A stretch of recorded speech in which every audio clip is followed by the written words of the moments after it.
मोहित और छवि एक ही ऑफिस में काम करते थे। दोनों एक दूसरे को बहुत पसंद करते थे, लेकिन कभी अपने मन की बात एक दूसरे को बता नहीं पाए थे। एक दिन मोहित छवि के लिए एक लॉकेट लेकर जाता है और अपने प्यार का इजहार करने ही वाला था कि तभी उसे एक फ़ोन आ जाता है। हेलो माँ। हाँ, क्या हुआ? कैसे? चलो मैं जल्दी से हॉस्पिटल पहुंचता हूँ। मेरे बाबूजी का एक्सीडेंट हो गया है, उन्हें बहुत गहरी चोट आई है। मुझे जल्दी ही हॉस्पिटल जाना पड़ेगा। मैं तुमसे बाद में आके बात करता हूँ। मोहित घबराते हुए अस्पताल पहुंचता है, जहां उन्हें डॉक्टर बताता है कि तुम्हारे पिताजी अब कुछ ही दिन के मेहमान हैं। मोहित बेटा, मैं ज्यादा दिन जिंदा नहीं रह पाऊंगा। मैं चाहता हूँ कि तू जल्दी शादी कर ले। मेरी ये अंतिम इच्छा तू जल्दी पूरी कर दे बेटा। ठीक है पिताजी, मैं जल्दी ही शादी कर लेता हूँ। फिर जल्दबाजी में ही बिना किसी को बताए मोहित के घर वाले उसकी एक प्रिया नाम की लड़की से शादी कर देते हैं। कुछ दिनों के लिए मोहित अब ऑफिस से छुट्टी ले लेता है और कुछ ही दिन बाद उसके पिताजी की भी मौत हो जाती है। जब मोहित बहुत दिनों तक ऑफिस नहीं जाता है तो छवि उसके हालचाल पूछने के लिए उसके घर पहुंच जाती है।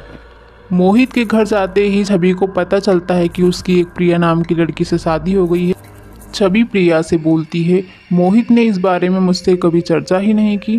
फिर वह नाराज होकर अपने गांव शिमला के लिए निकल पड़ती है। जैसे ही वहां अपने पहाड़ों के शहर शिमला पहुंचने ही वाली होती है कि उसका एक ट्रक से एक्सीडेंट हो जाता है और वह खाई में गिरकर मर जाती है। छवि की मौत होते ही वहां चुड़ैल बन जाती है। मेरे साथ धोखा हुआ है, अब मैं किसी को जिंदा नहीं छोड़ूंगी। धीरे धीरे ऐसे ही कई साल बीत जाते हैं। उसके बाद प्रिया और मोहित का भी एक बेटा हो जाता है। कुछ समय बाद मोहित, प्रिया और उनका 5 साल का बेटा शिमला घूमने के लिए जाते हैं। शिमला में तीनों बहुत एंजॉय करते हैं। तभी एक दिन कुणाल घूमते घूमते खाई की तरफ चला जाता है। ये वही खाई थी जहाँ पर कुछ साल पहले छवि की मौत हुई थी। कुणाल उस खाई में गिरने ही वाला होता है कि तभी वहाँ चुड़ैल आकर उसे बचा लेती है। अरे चुड़ैल चुड़ैल, आप बहुत अच्छी चुड़ैल हैं, मुझे बचा लिया, नहीं तो मैं खाई में गिरकर मर जाता। मैं अच्छी चुड़ैल नहीं हूँ, चला जा यहाँ से, नहीं तो मार दूंगी तुझे। चुड़ैल उस बच्चे को वहीं छोड़कर चली जाती है। कुछ समय बाद अंधेरा हो जाता है और वो बच्चा वहीं पर रोता रहता है। इधर चुड़ैल को भी उस बच्चे की चिंता सता रही थी। पता नहीं वो बच्चा कहाँ गया होगा, लेकिन मुझे क्या, मैं उसकी चिंता क्यों करूं? जब उसके माँ बाप ही उसको छोड़ के चले गए तो मुझे उससे क्या लेना देना। लेकिन उस मासूम की क्या गलती है? मुझे उसे ढूंढना चाहिए। ऐसा नहीं हो कि वो दोबारा से खाई में गिर जाए। तभी चुड़ैल उस बच्चे को इधर उधर पागलों की तरह ढूंढती रहती है। तभी वहाँ बच्चा उसे एक पत्थर पर बैठा दिखाई देता है। वहाँ उसके पास जाती है और उसे गले से लगा लेती है। आप बहुत अच्छी चुड़ैल हैं, मेरी माँ से भी अच्छी। चुड़ैल कुणाल से बात कर ही रही होती है कि तभी वहाँ उसे ढूंढता हुआ मोहित आ जाता है। मोहित को देखकर चुड़ैल चौंक जाती है। हे भगवान, इस चुड़ैल ने मेरे बच्चे को पकड़ रखा है। पता नहीं अब कुणाल का ये क्या करेगी। तभी चुड़ैल बच्चे को छोड़ देती है। बच्चा तुरंत पापा के पास जाता है और गले लग जाता है।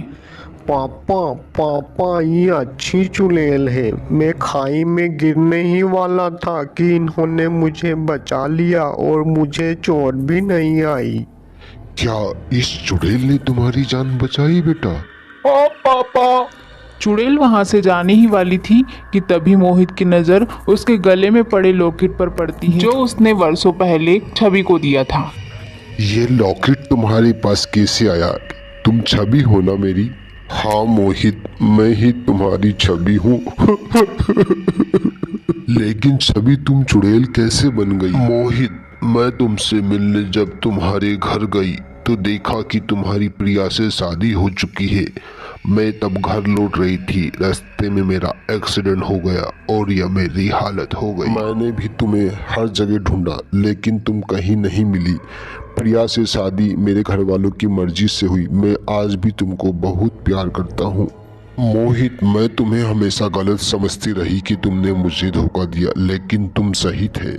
छवि और मोहित आखिरकार एक दूसरे को दिल की बात बता ही देते हैं। दोनों की बातें प्रिया भी सुन लेती है। उसे भी सुनकर बहुत बुरा लगता है। सच जानकर छवि की आत्मा को भी शांति मिल जाती है और वह हमेशा के लिए गायब हो जाती है। आज आप मेरे चैनल को लाइक सब्सक्राइब जरूर करके जाना।